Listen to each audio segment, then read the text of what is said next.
Assam times 6ৰ সমূহ দৰ্শকক আৰম্ভণিতেই শ্ৰী শ্ৰী মা ঠাকুৰাণীৰ সেৱা জনাইছোঁ। আৰু আজি হৈছে শ্ৰী শ্ৰী মা ঠাকুৰাণীৰ বাৰ্ষিক পূজা। আৰু বঙাইগাঁও জিলাৰ পাতিলাদহাৰ বৰিপাৰাত থকা ঐতিহ্যমণ্ডিত সেই বিশেষ শ্ৰী শ্ৰী মা ঠাকুৰাণী মন্দিৰটোত ৰাতিপুৱা 6 বজাৰে পৰা বিভিন্ন প্ৰান্তৰ পৰা ভক্তৰ সমাগম পৰিলক্ষিত হয়। কিনকিনীয়া বৰষুণক নেওচিও বিভিন্ন প্ৰান্তৰ পৰা ভক্তসকল আহে। আৰু দেখি আছে আসাম টাইমছ 6ৰ দৰ্শকসকলে ৰাতিপুৱা 6:30 বজাৰ কিছু পৰিৱেশ। 6:30 বজাতে এনেদৰেই বিভিন্ন প্ৰান্তৰ পৰা ভক্তৰ সমাগম হৈছে বঙাইগাঁও জিলাৰ পাতিলাদহাৰ বৰিপাৰাত থকা ঐতিহ্যমণ্ডিত শ্ৰী শ্ৰী মা ঠাকুৰাণী মন্দিৰটোত। বিগত বছৰৰ দৰে এই বছৰো দিনজোৰা কাৰ্যসূচীৰে শ্ৰী শ্ৰী মা ঠাকুৰাণীৰ মন্দিৰটোত বাৰ্ষিক পূজাখন তেওঁলোকে আয়োজন কৰিছে।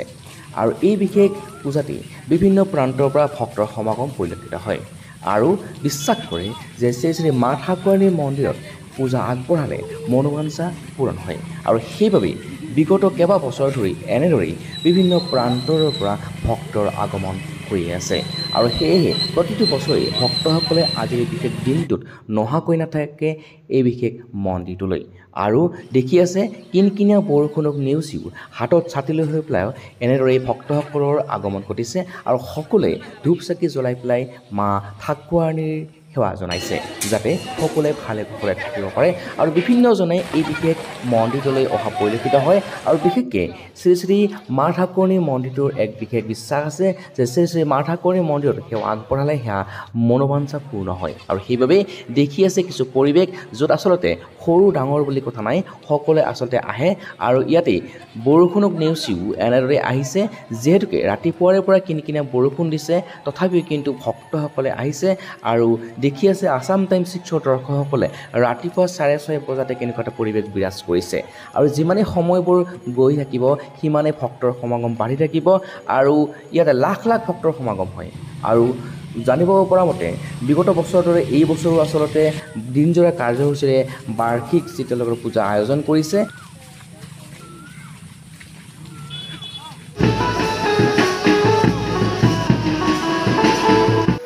আৰু আমি আসাম টাইমছ 6ৰ দৰ্শকসকলক দেখুৱাই আছোঁ আজি ৰাতিপুৱাৰ ভাগৰ কিছু পৰিৱেশ। এয়া হৈছে বঙাইগাঁও জিলাৰ পাতিলাদহাৰ বৰিপাৰাত থকা ঐতিহ্যমণ্ডিত শ্ৰী শ্ৰী মা ঠাকুৰাণী মন্দিৰৰ এক বিশেষ পৰিৱেশ। আৰু আজিৰ এই বিশেষ দিনটোত দেখি আছে ৰাতিপুৱা 6:30 বজাৰ কিছু পৰিৱেশ। বৰষুণ দি আছে, বৰষুণ দি থকাৰ পিছতো কিন্তু ভক্তৰ সমাগম কমা নাই। আৰু সকলোৱে এনেদৰেই ছাতি লৈ পেলাই হ'লেও মা ঠাকুৰাণীৰ আশীষ লৈছে, সেৱা লৈছে। আৰু আজি যিহেতুকে ৰাতিপুৱাৰে পৰা বৰষুণ দি আছে তাৰ পিছতো কিন্তু বিভিন্ন প্ৰান্তৰ পৰা ভক্তৰ সমাগম হৈ আছে। কাৰণ কিয় শ্ৰী শ্ৰী মা ঠাকুৰাণী মন্দিৰৰ এক ঐতিহ্য আছে। আৰু বহুতেই আচলতে ইয়াতে সেৱা আগবঢ়াই পেলাই বহুতে সুফল লাভ কৰিছে। আৰু সেইবাবে বহুতে বিশ্বাস কৰে যে আচলতে শ্ৰী শ্ৰী মা ঠাকুৰাণীয়ে সকলোৰে মনৰ কামনা যি বা পূজা কৰে, সেৱা কৰে, সেয়া আচলতে পূৰণ কৰে। দেখি আছে আসাম টাইমছ 6ৰ দৰ্শকসকলে কিছু পৰিৱেশ। এয়া হৈছে ৰাতিপুৱা ভাগৰ পৰিৱেশ। আৰু যিমানেই সময় অতিবাহিত হৈ থাকিব সিমানেই আচলতে ভক্তৰ সমাগম হৈয়ে থাকিব। আৰু প্ৰতিটো বছৰেই আচলতে এই বিশেষ পূজাথলীলৈ লাখ লাখ ভক্তৰ সমাগম হয়। আৰু যিহেতুকে আজি বৰষুণ দি আছে সেইবাবে দেখি আছে আপোনালোকে এই বিশেষ দৃশ্যাংশত যে প্ৰত্যেকৰে হাতত একোটাকৈ ছাতি আছে। তেনেকুৱা ক্ষেত্ৰতো কিন্তু তেওঁলোকে কিন্তু ঘৰৰ পৰা নোহোৱাকৈ থকা নাই বা শ্ৰী শ্ৰী মা ঠাকুৰাণীৰ আশীষ নোলোৱাকৈ থকা নাই। কাৰণ কিয় শ্ৰী শ্ৰী মা ঠাকুৰাণী মন্দিৰৰ এক তাৎপৰ্য আছে, এক ঐতিহ্য আছে। আৰু সেইবাবে আচলতে প্ৰতিটো বছৰে এনেদৰেই ৰখি থাকে আচলতে প্ৰত্যেকজন ভক্তই যে মা ঠাকুৰাণী মন্দিৰলৈ আহিব, সেৱা আগবঢ়াব। আৰু দেখি আছে আজিও ভক্তৰ সমাগম কমা নাই। আৰু যিমানে সময় অতিবাহিত সিমান ভক্তৰ বাঢ়িব। আৰু আসাম টাইমছ 6ৰ দৰ্শকসকলক জনালোঁ শ্ৰী শ্ৰী মা ঠাকুৰাণী মন্দিৰৰ পৰাই অশেষ সেৱা ভক্তি যাতে আপোনালোকে ভালে কুশলে থাকে। আৰু যিসকল ভক্ত আহিছে তেওঁলোকৰ মনোকামনা পূৰ্ণ হওক সেয়া বিচাৰিছোঁ। আসাম টাইমছ 6ৰ দৰ্শকসকলক দেখুৱাইছোঁ কিছু দৃশ্যাংশ।